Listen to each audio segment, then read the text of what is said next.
tiba-tiba menjadi istri yang sempurna, tidak ada. Karena itu dikatakan tidak mudah untuk menemukan istri yang sempurna. Dan kalau ia sempurna, kalau ia menjadi istri yang berbudi luhur atau yang cakap, dikatakan ia jauh bernilai dari permata. Nah, para istri dengarkan baik-baik. Hari ini kesempatan belajar firman Tuhan. Amin. Kalau engkau belajar firman Tuhan, maka engkau akan menjadi istri yang cakap, yang sempurna, yang bernilai tinggi, dan pada akhirnya engkau akan disayangi oleh suamimu. Engkau akan dikasihi oleh suamimu, dan lebih daripada itu engkau akan berbahagia. Nah, Bapak Ibu yang dikasihi Tuhan,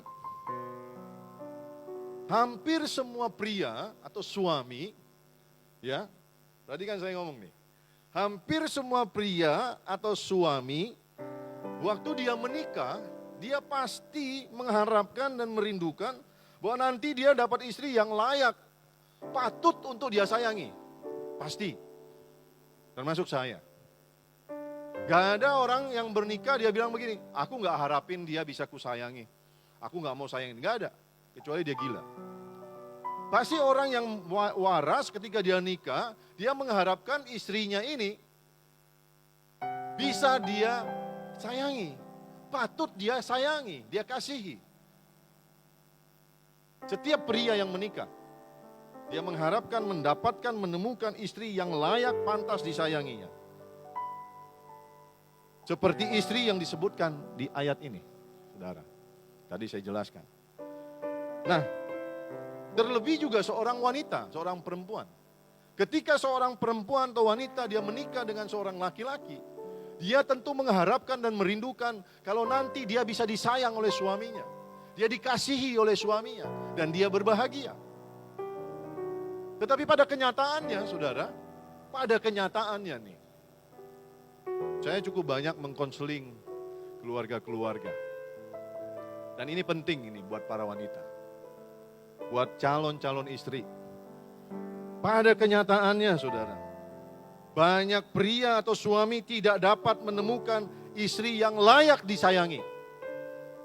Garis bawahi, ketika menikah pada kenyataannya banyak suami tidak bisa mendapatkan istri yang layak atau patut disayangi.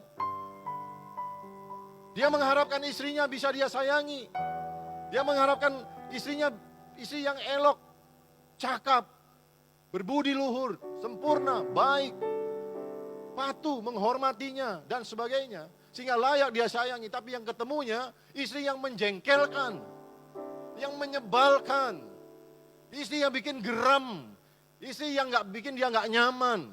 Ini yang ketemu, ini kebanyakan ketemunya kayak gini nih. Jauh dari harapan. Pada kenyataannya ini yang terjadi, saudara.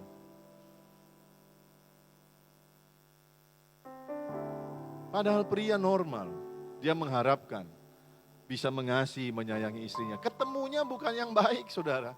Ketemunya yang jengkelin, ngeselin, saudara. Nah, sebaliknya juga, dari sisi istri, pada kenyataannya tidak mendapatkan suami yang menyayanginya. Kenapa? Karena dia tidak tahu mesti bagaimana supaya bisa disayang suami. Dia tidak tahu harus bersikap seperti apa. Dia nggak tahu harus melakukan apa supaya dia bisa disayang suaminya. Bisa dihormati suaminya.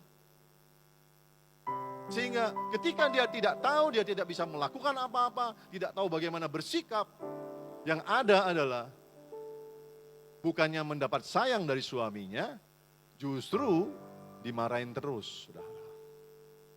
Itulah pentingnya belajar. Katakan pentingnya belajar. Ya, itulah pentingnya belajar. Skripsi saya S1 bicara tentang pentingnya bimbingan pernikahan. Saudara, memang orang menikah diberkati di gereja. Hamba Tuhan melepaskan berkat. Tetapi kenapa banyak yang babak belur dalam perjalanan? Mengapa banyak pernikahan hancur? Kalau enggak hancur, enggak bahagia. Jawabannya satu aja, enggak pernah belajar. Dan kalau sudah belajar, enggak pernah mau lakukan. Simpel aja jawabannya. Tapi kalau kita mau belajar dan kita terus mau melakukan, maka ada hasilnya. Amin. Nah, hari ini ada kesempatan belajar nih. Tidak ada kata terlambat, ada yang sudah nikah 15 tahun. Kan masih panjang pernikahan, masih bisa dirubah. Betul? Ada yang baru menikah 5 tahun, masih panjang, ayo belajar. Dan ketika engkau dengar firman, simpan, lakukan. Berusaha sungguh-sungguh lakukan. Supaya engkau mendapatkan hasil yang maksimal. Hidupmu bahagia. Amin. Nah, saudara yang dikasih Tuhan, karena itu pagi ini saya mau mengajak kita semua belajar, saudara, khususnya para istri untuk belajar dari firman Tuhan. Bagaimana menjadi istri yang bisa disayangi, dikasihi oleh suami. Nah, saudara ada 3, kadang-kadang ada 3. Ya, ayo sama-sama angkat tangan kanannya. Ada 3. Bilang ada 3. Ya, ada yang gini, Joy gini, Ibu Rasminda begini, nggak apa-apa. Yang penting 3. Jangan ada 3, salah, ini 4 saudara. Ada 3, salah. Mau begini boleh, mau begini boleh, begini boleh. Yang penting 3. Ya, ayo suami-suami bilang ada 3. Nah, nanti di rumah, pulang ke rumah, kalau ketemu sama istri bilang, Ma, jangan lupa 3. Malam-malam, Mam, ada 3. Suruh dia hafalin, saudara. Suruh dia hafalin, ya. Besok pagi mau sarapan atau mau pergi kantor, Mam, jangan lupa ya, 3. Supaya kamu bisa saya sayangin, bilang gitu. Supaya kamu layak saya kasihi. Amin. Ya, ingetin para istri, ada 3 bilang gitu loh. Ayo suami belajar, bilang sama istrinya, Mam ada 3. Ya, ada 3. Jangan kepada istri tetangga, saudara, jangan. Istri sendiri aja, ada 3, saudara. Yang pertama, menurut firman Tuhan, ya, untuk menjadi istri yang bisa, layak, patut disayang oleh suami, maka istri itu harus tunduk kepada suami. Katakan tunduk. Ya, tunduk. Apa arti tunduk? Tunduk itu artinya menghormati, menghargai, patuh, dan ada penyerahan diri. Tunduk itu dalam bahasa Inggris, kata bahasa Inggrisnya submission, submit. Ada penyerahan diri, submission, saudara. Ada penyerahan diri, tunduk. Ada penghormatan. Yang dimaksud tunduk di sini bukan kau ketemu suami, iya Pak, selamat pagi. Bukan. Tapi hatinya, saudara. Hatinya, sikapnya, itu yang paling utama. Dia punya penundukan diri terhadap suaminya. Dalam penundukan diri itu mengandung penghormatan, penghargaan, kepatuhan terhadap suaminya. Seperti yang Tuhan katakan di sini. Hai istri, tunduklah kepada suamimu seperti kepada Tuhan. Karena suami adalah kepala istri sama seperti Kristus adalah kepala jemaat. Dialah yang menyelamatkan tubuh. Karena itu sebagaimana jemaat tunduk kepada Kristus, demikian jugalah istri kepada suami dalam segala sesuatu. Tidak hanya tunduk kepada suami titik, tapi ada sambungannya di dalam segala sesuatu. Di dalam segala hal, selama itu tidak bertentangan dengan kebenaran firman. Istri harus tunduk. Nah, mulai ada suami yang bilang begini dalam hati, Pak Ferry teruskan. Teruskan. Biar istriku belajar pagi ini. Ya belajar istri. Ya. Istri harus tunduk dalam segala hal kepada suami selama tidak bertentangan dengan firman Tuhan. Dan Tuhan katakan tunduk kepada suamimu seperti kepada Tuhan. Seperti kepada Tuhan.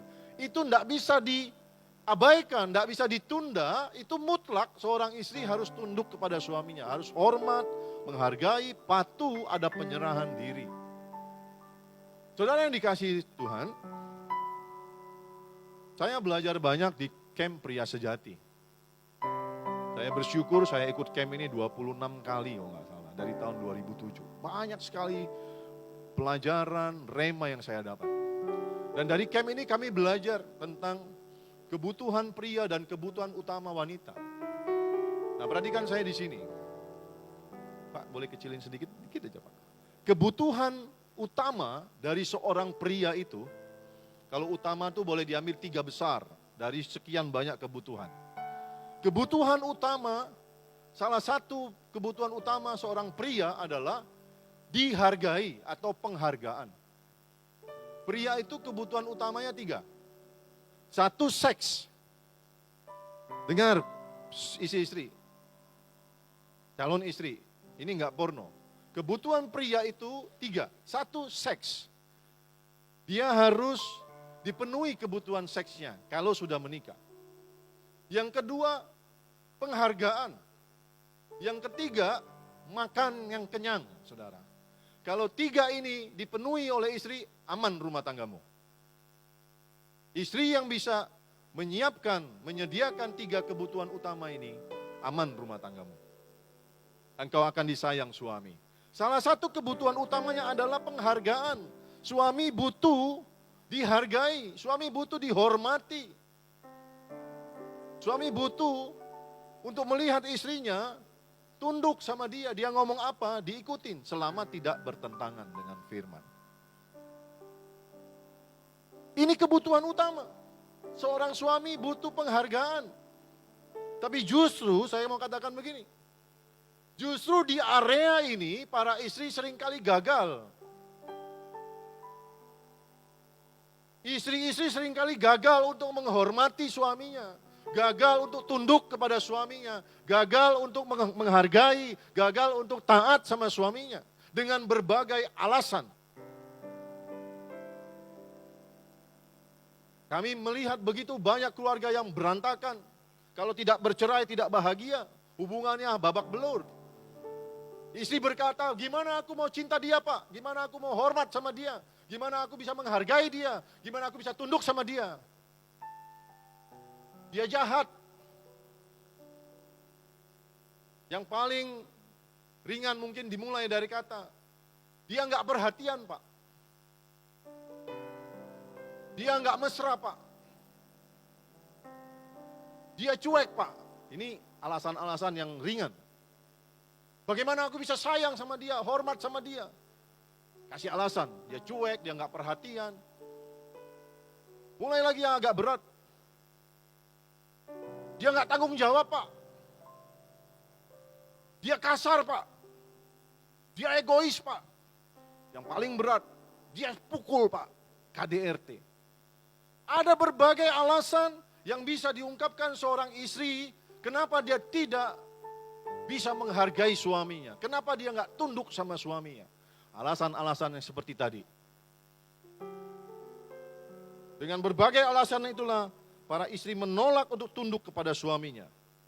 Mereka tidak hormat, mereka tidak patuh, tidak menghargai, tidak mau melayani suaminya dengan baik. Istri yang kecewa terhadap suaminya membalas dengan kemarahan, dengan kekecewaan, dengan kebencian, dengan sungut-sungut, dengan perlawanan, dengan ketidakpedulian dan lain-lain. Ini kenyataan dalam banyak rumah tangga. Ketika istri berkata, dia jahat Pak, dia tidak tanggung jawab, dia nggak peduli, dia nggak sayang sama aku, dia egois, dia kasar Pak. Dia tidak setia Pak, dia selingkuh sana sini, dia judi, dia marah-marah melulu. Dia kecewa. Itu alasan dia tidak bisa tunduk sama suaminya. Lalu dia balas. Dia bersungut-sungut. Dia marah-marah. Dia balas, dia nggak mau layani suaminya. Dia masak nggak enak, kalaupun dia masak nggak enak sengaja. Dia sengaja balas. Padahal Tuhan bilang tunduk sama suaminya. Dia bilang nggak mau. Dia nggak layak untuk aku tunduk. Dia nggak layak untuk aku hormati. Karena istri merasa punya alasan terhadap suaminya yang mengecewakan. Tuhan bilang tunduk. Istri bilang nggak mau. Tuhan kan tahu dia jahat. Tuhan kan tahu aku marah. Tuhan tahu kan aku kecewa, aku sakit. Gimana aku bisa mengasihi suamiku, melayani dengan baik. Gimana bisa aku tunduk. Istri merasa punya hak untuk bantah Tuhan. Istri merasa punya hak untuk lakukan hal-hal di luar perintah Tuhan. Dengar istri-istri, saya mau kasih tahu hari ini. Kalau engkau mau suamimu berubah, tidak ada jalan lain. kecuali melakukan firman Tuhan. Coba jawab pertanyaan saya. Ketika seorang istri yang kecewa terhadap suaminya membalas kekecewaan yang dia dapat dari suaminya dengan tidak menghormati, tidak melayani, tidak mau patuh, dia sungut-sungut, dia marah-marah, dia ancam-ancam suaminya, kalau nggak berubah ya aku tinggalin dan bla bla bla bla bla. Pertanyaannya nih, apakah keadaan itu menjadi lebih baik?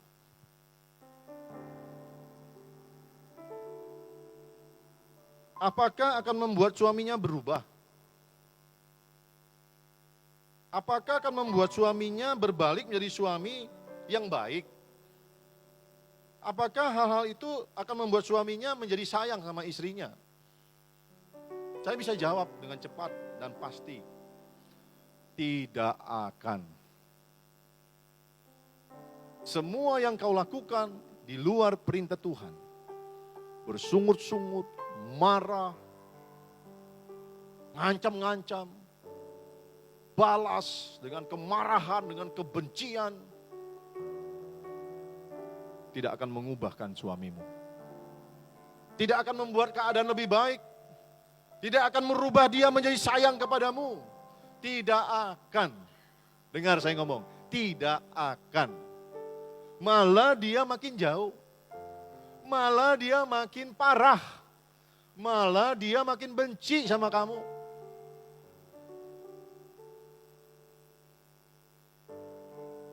Dia makin tidak betah di rumah. Dia makin gak peduli sama kamu. Dengar para istri. Tidak akan. Semua yang kau lakukan di luar apa yang Tuhan perintahkan, tidak akan menghasilkan sesuatu yang baik. Dengar.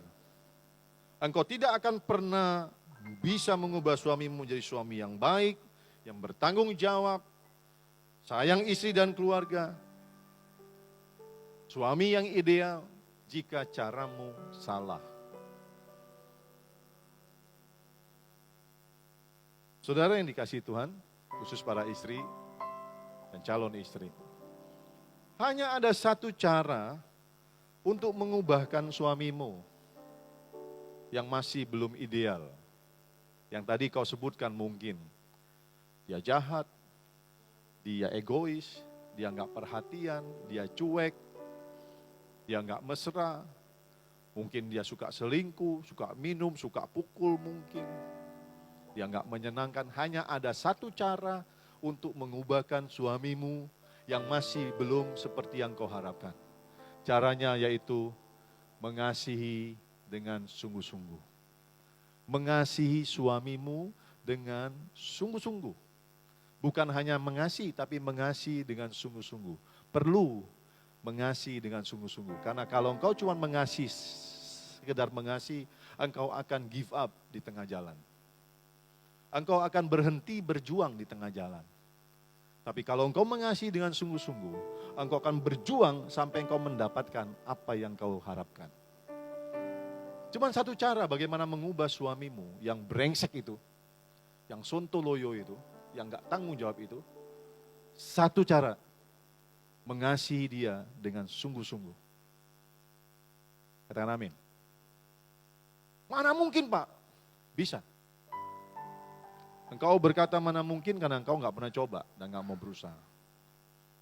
Saudara, para istri, calon istri, kasih itu punya kuasa yang sangat besar. Katakan kasih punya kuasa yang sangat besar. Kasih sanggup mengubah seseorang dari jahat menjadi baik. Paulus yang jahat, yang suka bunuh-bunuhin orang Kristen, menganiaya orang Kristen, ketika dia berjumpa dengan Tuhan, ngalami jamahan Tuhan, ngalami perjumpaan pribadi, ngalami kasih Tuhan, Pak Saulus dulu namanya berubah menjadi Paulus. Dan menjadi seorang hamba Tuhan yang luar biasa. Mengasihi jiwa-jiwa, rela berkorban. Contoh paling gampang adalah saudara sendiri. Saya. Tuhan menyelamatkan kita bukan dengan marah-marah, saudara. Tuhan menyelamatkan kita bukan dengan ngancam-ngancam. Tuhan menyelamatkan kita bukan dengan bawa tongkat untuk gebukin kita. Enggak. Tuhan menyelamatkan kita dengan kasih tanpa syarat. Amin. Alkitab berkata, selagi kita masih berdosa, Dia sudah terlebih dahulu mengasihi kita tanpa syarat. Dia tahu kelemahan kita. Dia tahu kita minta maaf, bikin lagi, minta ampun, bikin lagi. Dia tahu kita sering kali salah. Tapi kasih-Nya sungguh-sungguh tidak bersyarat dan kekal selamanya. Mari belajar dari kasih Tuhan.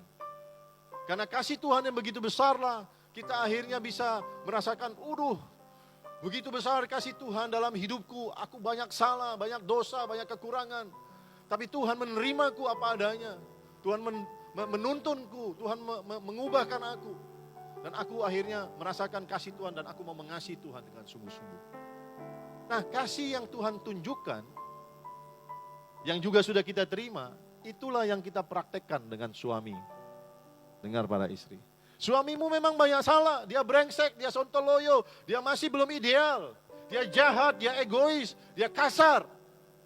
Tapi ketika engkau mengasihi dia dengan sungguh-sungguh, engkau menerima dia tanpa syarat. Aku mengasihi suamiku seperti ketika aku pertama kali ketemu dia, mengucapkan janji nikah. Aku akan mengasihi engkau dalam segala keadaan.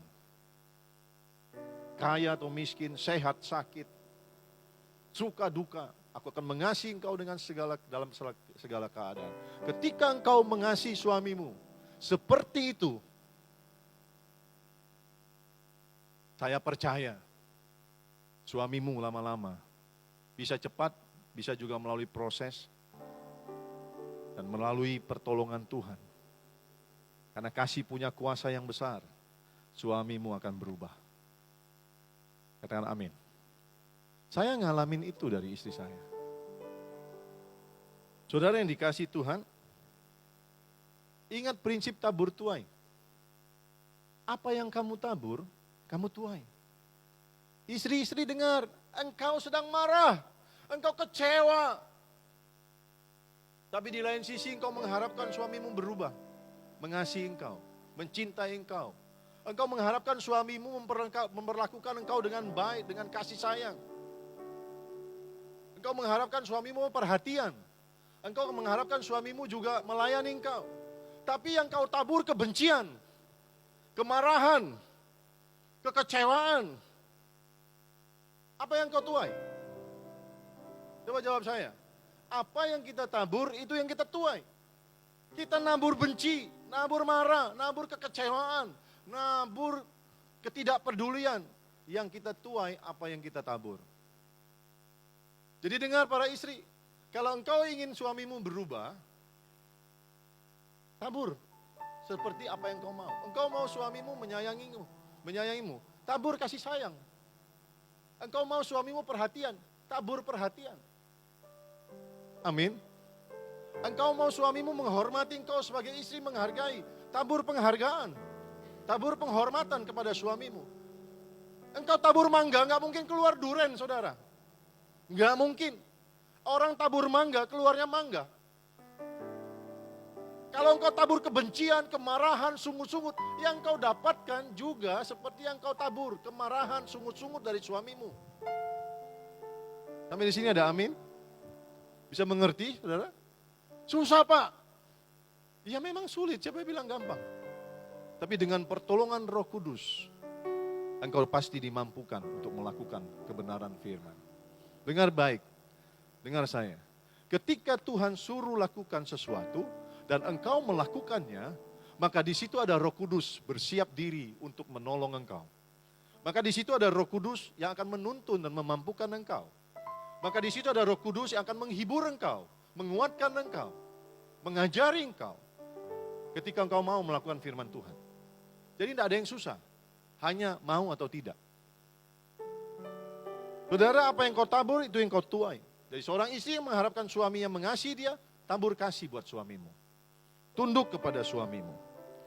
Nah, saudara yang dikasihi Tuhan, saya ini punya karakter keras. Saudara udah tahu lah ya. Saya tegas.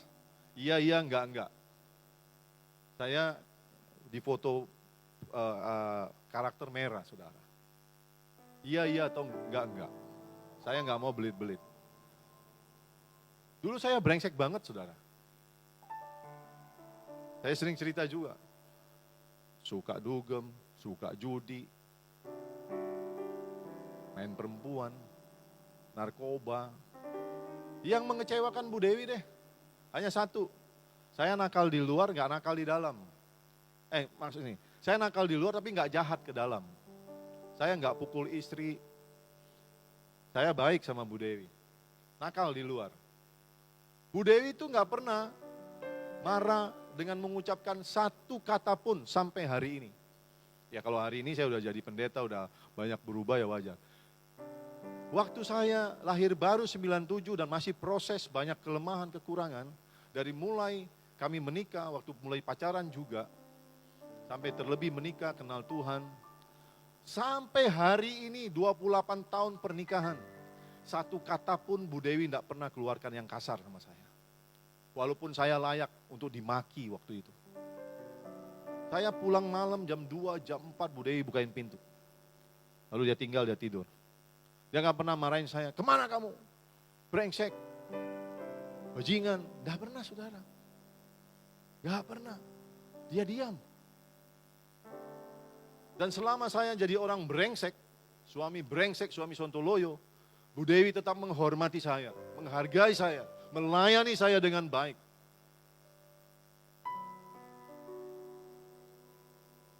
Dia lakukan itu. Tanya Bu Dewi nanti, gampang enggak? Enggak, dia cerita. Kalau saya pergi malam, mulai, Mi aku pergi ya.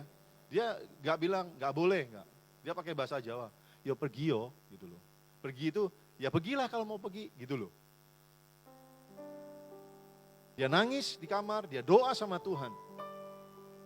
Gak gampang, dia tahu kelakuan saya. Tapi dia jaga kebenaran sikapnya di hadapan Tuhan dan di hadapan suami. Dia tabur penghormatan, dia tabur kasih sayang, dia tetap sayang sama saya. Dia tetap doakan saya, dia tetap dampingi saya. Dia tunjukkan kasih sayangnya. Dan apa yang dia tabur, itu yang dia tuai, saudara. Sampai akhirnya doanya terjawab, lebih dari yang dia minta, 1 Korintus 2 ayat 9. Saya percaya Bu Dewi gak pernah harapkan saya jadi pendeta, jadi gembala. Dia harapkan saya cuma jadi suami yang baik saja. Tapi Tuhan kasih lebih sama dia. Gak cuma jadi suami yang baik, tapi jadi suami kebanggaan. Dengar para istri, dengar calon istri. Engkau tidak bisa mengubahkan suamimu kalau engkau gak lakukan firman Tuhan. Engkau gak bisa mengubahkan suamimu dengan cara-cara yang salah. Hanya satu cara yang benar, kasih suamimu. Dan tunjukkan engkau istri yang menghormati suamimu. Tunduk, hormat, layani dia dengan baik. Maka pasti, saya mau bilang pasti. Cuman waktunya saja yang berbeda-beda. Pasti engkau akan menuai apa yang kau tabur. Engkau tabur air mata, menangis untuk suamimu. Engkau tabur doa untuk suamimu. Pasti engkau akan mendapat jawaban dari Tuhan. Sebrengsek suamimu, Tuhan sanggup mengubahkan yang brengsek, yang jahat jadi baik. Tepuk tangan buat Tuhan. Amin. Yang pertama, seorang istri harus tunduk sama suaminya. Itulah hal pertama untuk mendapatkan kasih sayang dari suami. Istri yang tunduk kepada suaminya akan mendapatkan balasan, yaitu kasih dari suaminya, dia akan disayangi. Nah, saya mau bilang begini, untuk bisa tunduk sama suami, seorang istri harus belajar tunduk sama Tuhan. Nih resep, salah satu resepnya. Engkau gak bisa tunduk sama suamimu kalau engkau gak belajar tunduk sama Tuhan. Gak mungkin. Makanya kita bisa lihat istri-istri yang gak tunduk sama suaminya, pasti gak rohani. Istri-istri yang suka ngelawan suaminya, suka benci, suka marah, suka bersungut-sungut sama suaminya. Istri-istri yang gak mau melayani dengan baik, pasti dia orang yang tidak rohani. Pasti dia pribadi yang tidak taat sama Tuhan. Pasti. Tapi kalau istri itu taat sama Tuhan, dia rohani, dia intim, dia dekat sama Tuhan, pasti kepada suaminya dia bisa tunduk. Jadi saudara, para istri dengar, engkau nggak bisa menjadi pribadi yang tunduk sama suami kalau engkau nggak dulu dekat sama Tuhan. Karena engkau nggak bisa punya kemampuan. Kau nggak dapat kekuatan, kau nggak dapat pengurapan. Karena untuk melakukan firman Tuhan, kau harus mendapat kekuatan dari Tuhan. Amin. Mungkin ada yang berkata, aku mau coba lakuin apa yang Pak Ferry ngomong ya. Ini beberapa tips yang bagus tunduk. Tapi engkau nggak mau doa, nggak mau baca firman, nggak mau beribadah dengan sungguh-sungguh, nggak mau mendekatkan dirimu dengan Tuhan, engkau pasti gagal di tengah jalan. Aku mau mengasihi suamiku, betul-betul mengasihi. Engkau akan gagal di tengah jalan karena dengan daging kita nggak mampu mengasihi. Hanya dengan mendapatkan kasih Tuhan dan pengurapan dari Tuhan, baru kita bisa mengasihi dengan sungguh-sungguh. Ada amin? Mari lihat yang kedua. Supaya istri itu disayang sama suaminya. Seorang istri harus memiliki hati yang murni. Nah tadi barusan saya singgung, hidup yang saleh. Saudara, hati yang murni itu artinya tulus, saudara. Murni, tulus. Saleh itu rohani, bertakwa, memiliki kehidupan yang baik. Ya, kehidupan itu dimulai dari dalam keluar. Dia rohani, dia bertakwa sehingga kehidupan keluarnya itu baik, saudara. Apa artinya tulus? Ketika dia menikah, dengar baik-baik pasangan yang sudah menikah atau belum menikah. Dua saja, fondasi yang menurut saya benar ketika menikah. Satu, saling sayang, mencintai, mengasihi. Dua, ingin melayani satu dengan yang lain. Itulah arti murni. Seorang istri ketika dia menikah dengan suaminya dan menjalani pernikahan itu harus murni, saudara. Dia dampingi suaminya, dia layani suaminya, dia sayang suaminya, dia cintai suaminya.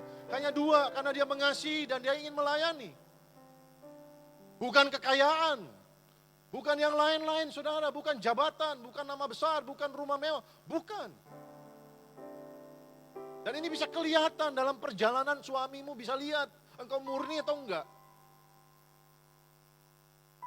Bukan istri aja yang bisa dikatakan suamiku brengsek. Suami juga bisa katakan istriku brengsek. Karena ternyata aku menemukan dia tidak tulus. Dia mau sama aku cuma mau hidup senangnya aja, nggak mau susahnya aja. Bisa, saudara. Kalau saudara mau disayang sama suami, dengar istri dan calon istri. Engkau harus punya hati yang murni, tulus, saudara. Dan hidup yang saleh. Di situ ketika suamimu melihat ketulusanmu dan hidupmu yang saleh, dia akan terkesan. Dia akan menyadari, ternyata istriku ini sangat berharga. Dia patut disayangi, dia patut dicintai. Nah, firman Tuhan saya bawain saudara untuk baca dasar firman di sini. Demikian juga kamu, hai istri-istri. Tuhan sedang ngomong sama saudara, istri-istri, para wanita. Tunduklah kepada suamimu. Diulangi lagi, saudara. Artinya ini penting, ini resep. Saudara punya banyak alasan tidak mau tunduk, ya terserah. Yang nikmati hasil dari ketaatan itu kan saudara sendiri. Tunduklah kepada suamimu supaya, nih perhatikan. Supaya jika ada di antara mereka yang tidak taat kepada firman, saya boleh jelaskan, supaya jika ada yang brengsek suaminya, jika ada suami yang jahat, suami yang mengecewakan, suami yang menyebalkan, suami yang gak tanggung jawab, mereka juga tanpa perkataan dimenangkan oleh kelakuan istrinya. Dahsyat gak? Tanpa perkataan, tanpa harus dimarahi, tanpa harus diancam-ancam, tanpa harus bersungut-sungut. Dimenangkan oleh kelakuan, oleh perbuatan, oleh sikap istrinya. Dahsyat nih. Ini rumus, ini resep. Jika ada suami yang brengsek tanpa perkataan, tanpa pengancaman, sungut-sungut, kebencian, dimenangkan oleh kelakuan istrinya. Jika, nah nih, dilanjutin. Jika suami yang brengsek itu melihat bagaimana murni dan salehnya hidup istri mereka itu. Saya kasih bayangan, ada suami yang brengsek, keluar malam terus, pergi minum, main perempuan, selingkuhan, dalam kasar, gak tanggung jawab, suka pukul, gak perhatian. Tapi si istri tetap aja gak ngelawan. Diam, doa sama Tuhan, doain suaminya. Dia layani suaminya, dia hormati suaminya dalam koridor kebenaran firman. Dia tunjukkan kasih sayangnya, dia tetap hormati, lemah lembut sama suaminya. Suami ini pasti bisa rasakan, aku kok tega ya, istriku sebaik itu. Gak ngomel, gak sungut-sungut, tapi layani, lemah lembut, baik. Pasti tersentuh hatinya, saudara. Pasti tersentuh hatinya. Sampai pada waktunya, kairosnya Tuhan, karena ini semua bicara campur tangan Tuhan, karena istri lakukan itu, karena dia lakukan firman Tuhan. Dan ada Tuhan yang bela, ada Tuhan yang pasti campur tangan. Sampai waktunya Tuhan membuat hati suaminya menyadari betapa berharganya, betapa bersyukurnya dia punya istri yang luar biasa begitu. Ketika dia lihat cewek-cewek mungkin lebih cantik di luar, lebih muda, lebih seksi, yang mungkin lebih lemah lembut, dia lihat gini, ini kan cuma mau duitku aja ini. Ini kan cuma mau hartaku aja. Ini cuma mau senang-senang aja. Tapi ketika lihat di rumah, yang sudah dianiaya, yang sudah dikecewakan, tetap mengasihi dia. Pasti dia berpikir, oh ternyata jauh lebih baik ini daripada itu. Dan dia kembali. Saya banyak lihat yang begitu, saudara. Saya banyak lihat. Kembali, saudara. Saya sering bilang sama Bu Dewi, Mami udah umur 51, memang masih cantik sih. Di luar banyak lebih cantik, lebih muda, lebih seksi, lebih menggoda. Tapi bagi saya, kesalehan, inner beauty, sikap hati, ketulusan, itu jauh lebih penting dari semua hal-hal itu. Itulah yang seharusnya ditunjukkan, diutamakan oleh seorang istri, seorang wanita terhadap suaminya. Bukan yang lain-lain, bukan dandan-dandan menor, baju, itu bagus. Kita harus juga dandan. Tapi itu bukan yang utama. Yang utama bagi para suami adalah melihat betapa saleh istrinya, betapa murni hati istrinya, betapa tulus cintanya, dan betapa baik kelakuan istrinya terhadap dia. Itu yang membuat suaminya berbalik untuk mengasihi dia, menyayangi dia. Karena dia sadar betapa berharganya seorang istri yang ada di rumah. Saudara yang dikasihi Tuhan, istri yang saleh itu tadi saya bilang, itu rajin ibadah. Saleh itu bicara tentang ibadah. Rajin ibadah, rajin doa, baca firman, yang melayani, dekat sama Tuhan. Itu saleh, saudara. Dari hasil kesalehan inilah, istri yang saleh itu dalam hubungan dengan Tuhan, dari hasil kesalehan itu akan keluar yang namanya kesabaran. Akan keluar kekuatan untuk menanggung segala proses. Dari kesalehan itu akan ada damai sejahtera di hatinya. Sehingga dia nggak perlu marah-marah. Dia nggak perlu sungut-sungut. Akan ada ketenangan di jiwanya. Dia nggak gusar. Dia nggak khawatir. Dia nggak galau, saudara. Dia tenang menghadapi suaminya yang mengecewakan. Dari kesalehan itu akan keluar karakter yang lemah lembut. Dia bisa mengasihi, dia bisa bersikap baik sama suaminya. Itu hasil dari kesalehan, saudara. Dengar istri, engkau gak bisa jadi wanita yang sabar. Engkau gak bisa jadi wanita yang lemah lembut, yang tenang. Kalau engkau gak saleh. Kalau kau nggak saleh, yang keluar adalah kemarahan, kebencian, kekhawatiran, kasar. Sama seperti suamimu. Nah kalau dua-dua kasar, kapan ada perbaikan? Nggak ada, saudara. Maka bangunlah hidupmu saleh. Bangun hidupmu dekat dengan Tuhan. Karena Tuhan akan mengubahkan cara pikirmu, konsep berpikir, cara merespon. Tuhan akan mengubah karaktermu menjadi baik. Ada kelemah lembutan, ada ketenangan di situ. Ada kekuatan, kemampuan. Seorang istri yang dekat sama Tuhan, dia enggak galau saudara. Dia enggak gusar, dia tenang. Dia enggak cemburuan. Istri yang cemburuan itu enggak dekat sama Tuhan. Jelas saudara. Dia khawatir, dia gusar dia. Tapi istri yang saleh, dia tenang. Karena dia tahu, ketika dia berdoa kepada Tuhan, Tuhan yang jagai suaminya. Tuhan yang akan mengubahkan suaminya. Tuhan yang akan memulihkan pernikahannya. Jadi saya mau kasih tahu para istri. Berdandan oke. Tapi yang utama adalah dandani rohanimu. Amin. Dandani rohanimu. Saya ada hari ini karena istri saya menunjukkan ketulusannya. Ketika saya lagi brengsek, lagi gak ada duit, istri saya gak pernah berubah. Dia tetap sayang, hormat, menghargai saya. Seperti saya sering cerita. Dan gak berlebihan, saya gak tahu yang lain. Saya bisa bangga dengan istri saya.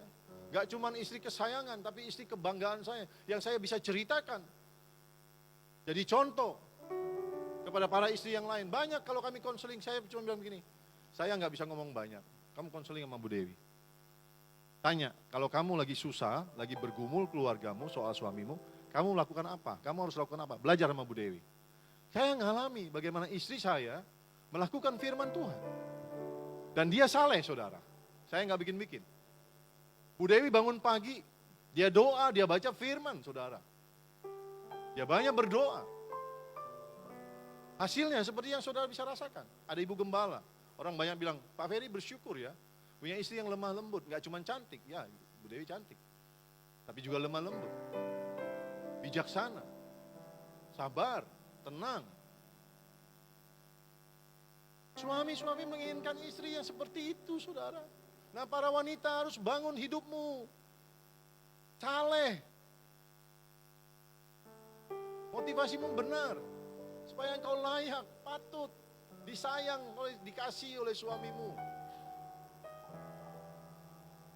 Jangan sibuk TikTokan, Facebookan, jangan sibuk medsos, saudara. Boleh main, tapi ingat ada hal yang lebih penting. Bagaimana membangun hidupmu, saleh. Amin. Saya nggak larang main TikTok, main Facebook. Saya juga suka baca Facebook, lihat TikTok. Tapi ada hal-hal yang lebih penting. Siapkan waktu untuk baca firman, siapkan waktu untuk berdoa. Dekat sama Tuhan. Kita akan menjadi seperti apa dengan orang yang kita dekat. Kalau kita dekat sama Tuhan, sifat-sifat Tuhan turun atas kita. Saudara yang dikasihi Tuhan, belajarlah lemah lembut dan rendah hati dari Tuhan Yesus.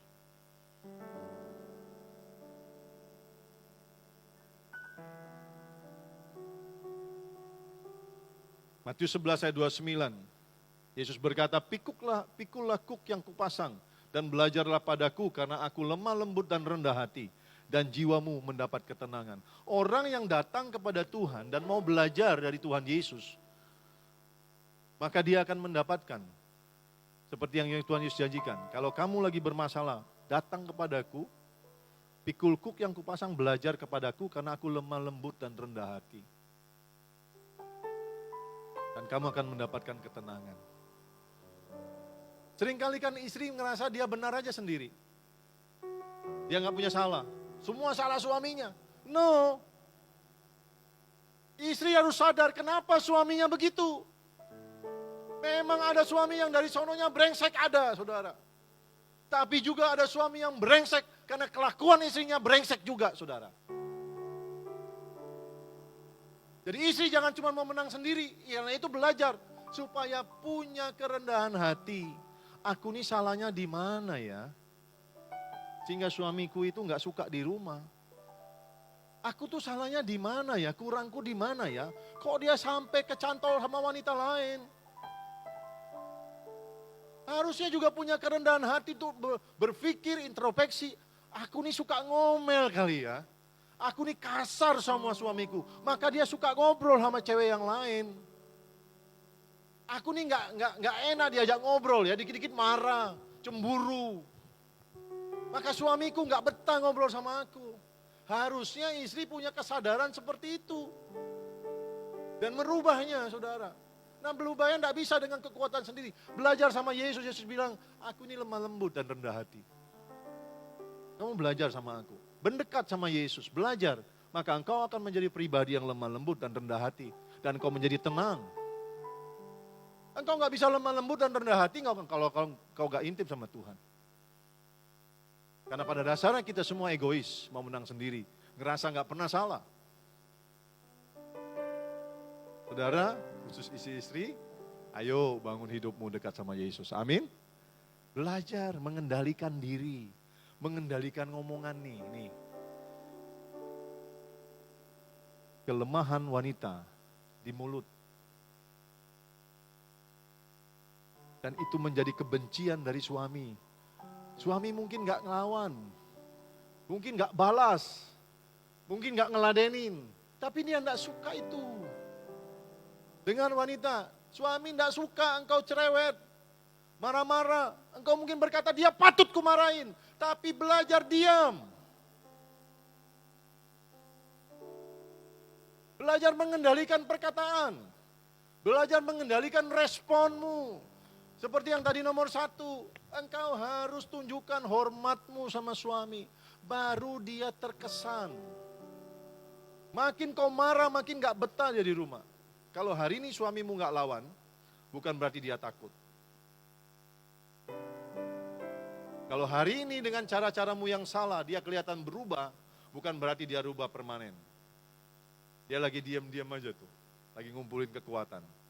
Satu hari kelak, dia kumat lagi dan menjadi lebih parah lagi.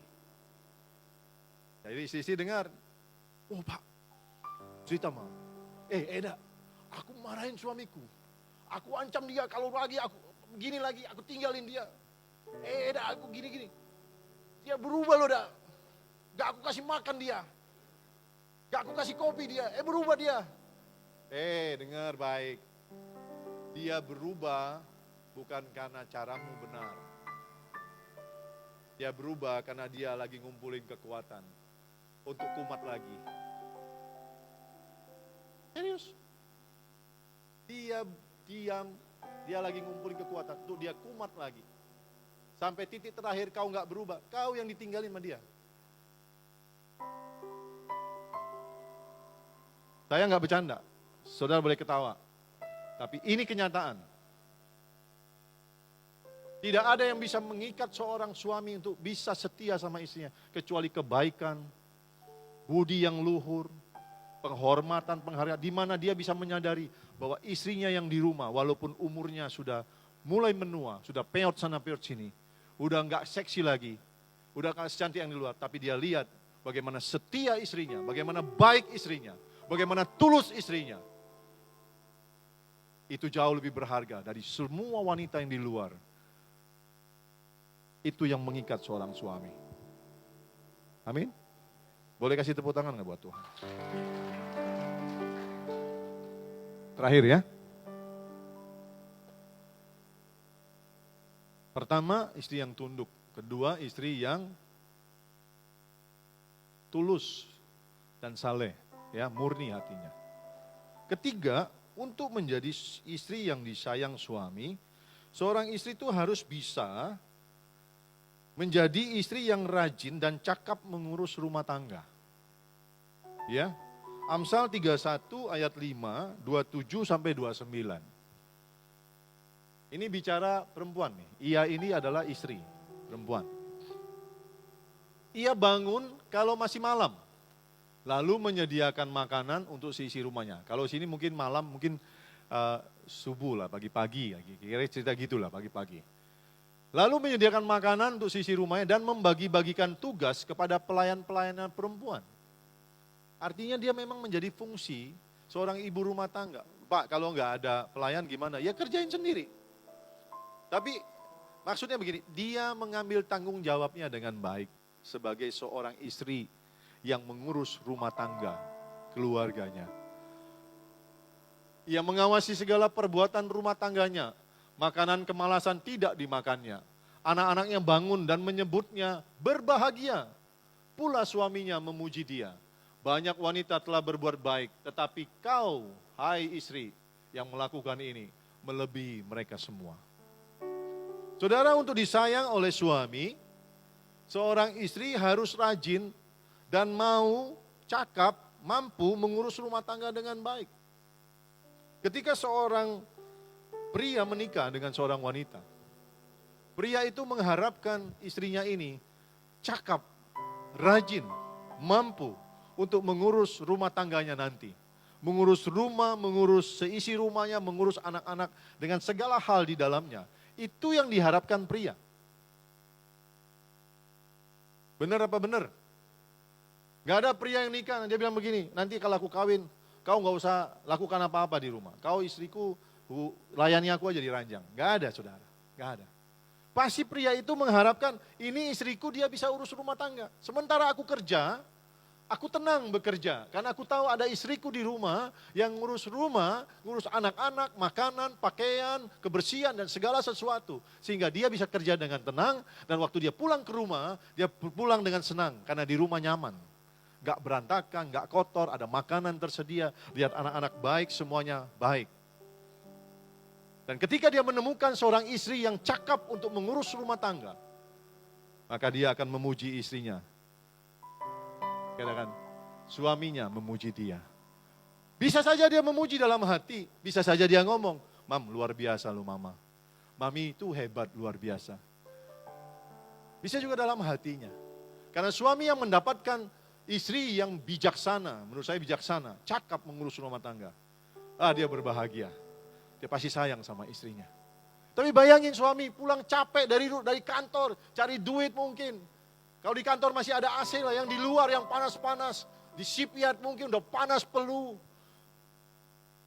Di tempat kerja udah kesel sama orang atau dimarahin bos. Pulang ke rumah berantakan. Anak-anak comang-comeng, gak jelas pelajarannya, gak diajar. Ribut sana, ribut sini, makanan gak enak. Gimana dia mau sayang sama istrinya? Mungkin dia gak ngomong, dia cuma bilang gini, salah kawin aku ini. Loh, mungkin dia gak bilang, kamu gimana sih mami ini? Gak becus, mungkin dia sabar, dia diam. Tapi dalam hati dia bilang gini, salah kawin aku nih. Dan kalau ini berlanjut terus, gak pernah ada perubahan, gak pernah disadari oleh istrinya, maka gak heran dia ada perempuan lain di luar. Dia lebih sayang yang lain. Bapak-bapak, iya apa iya? Tidak ada yang berani. Istrinya ngomong, awas kau bilang iya ya. Udah saya ngomong kenyataan kok. Jadi karena itu ibu-ibu, para istri, calon istri, untuk kau bisa disayang suami, poin nomor 3. Mari, lakukan tugas tanggung jawabmu dengan baik. Tunjukkan suamimu engkau istri yang cakap, rajin dan cakap mengurus rumah tangga. Sehingga suamimu ketika pulang dari kerja, rumahmu bersih, rapi, teratur. Enggak harus rumah mewah yang besar, enggak mungkin rumahmu tipe 36. Tapi bersih, nyaman. Anak-anakmu terurus, rapi. Suami pulang dia udah mandi. Anak-anak mandi. Suami pulang ada makanan. Kan lucu suami pulang, anak mana mah? Enggak tahu anak kita di mana. Loh, lalu suami dalam hati bilang gini, lalu kau ngapain di rumah? TikTok pak, TikTok. Sebentar lagi kau lihat suamimu selingkuh. Jangan ketawa-ketawa, serius. Ya, urus rumah tanggamu dengan baik sehingga suamimu bisa bangga dan bisa mengasihi engkau. Dan dia bisa dalam hati bilang gini, Tuhan terima kasih ya, Tuhan kasih wanita yang luar biasa bagiku. Amin. Amin. Saya sekali lagi, saya enggak angkat-angkat Bu Dewi, enggak. Saya cerita pernikahan kami. Kenapa sampai saya bisa punya pernikahan yang bisa saya ceritakan jadi role model, jadi contoh. Perhatikan saya. Kenapa? Saya belajar. Ibu Dewi belajar. Kami berdua belajar dan kami sungguh-sungguh mempraktekkan firman Tuhan itu dalam kehidupan rumah tangga kami. Kalau cuma belajar, dengar firman, setiap hari saudara dengar, tapi saudara keras hati tidak mau lakukan, tidak ada hasil, saudara. Tidak ada hasil. Poin nomor 3, Bu Dewi itu bangun pagi. Nih, rutinitas Bu Dewi. Dia bangun lebih dulu dari saya, dia bangun pagi, saudara. Dia doa, dia baca firman, dia nyembah Tuhan. Habis itu dia ke dapur, dan setiap pagi sejak kami menikah, dia siapkan sarapan. Biasa jus. Kalau enggak jus, lemon sama madu, saudara. Kalau enggak ada, itu pasti lemon sama madu. Pokoknya ada aja yang buat diminum. Kalau saya bangun, saya bilang, Mi, saya mau kue. Dia ke Pasar Mitra, dekat rumah kami. Dia beli kue buat kami. Lalu dia pulang, dia siapin. Dia makanan kami, baju, karena di rumah sekarang udah gak ada pembantu, 3 tahun, 4 tahun. Bu Dewi nyuci baju, saudara, pakai mesin cuci, ya nggak susah kan? Gosok, saudara, bantu Olive. Dia nyapu, ngepel. Saya nyapu, ngepel di depan. Kalau garasi depan, saya nyapu, ngepel. Kalau di dalam, saya ikut bantu nyapu, nggak ngepel, karena Bu Dewi. Gosok. Bu Dewi punya kerendahan hati, menyadari karena dididik mamanya. Dia nggak manja, saudara. Dia lakukan segala tugas istrinya. Dia nggak bilang gini, aku orang kaya, ngapain kau suruh aku? Suruh pakai pembantu. Enggak. Itu yang bikin saya bangga. Nah, para istri, ayo, kau nggak cuma bisa dikasih suamimu, disayangi, tapi bikin suamimu bisa bangga sama engkau. Amin. Suamimu bisa cerita, betapa aku bersyukur, aku menemukan seorang wanita, ibu dari anak-anakku. Aku bisa bangga ceritain itu. Oke? Ada 3, tunduk sama suami, miliki hati yang murni dan hidup yang saleh.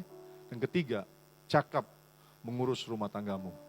Maka pasti suamimu akan menyayangi engkau. Kau akan dikasih, disayangi, dibanggakan oleh suamimu, juga oleh anak-anakmu. Tepuk tangan buat Tuhan.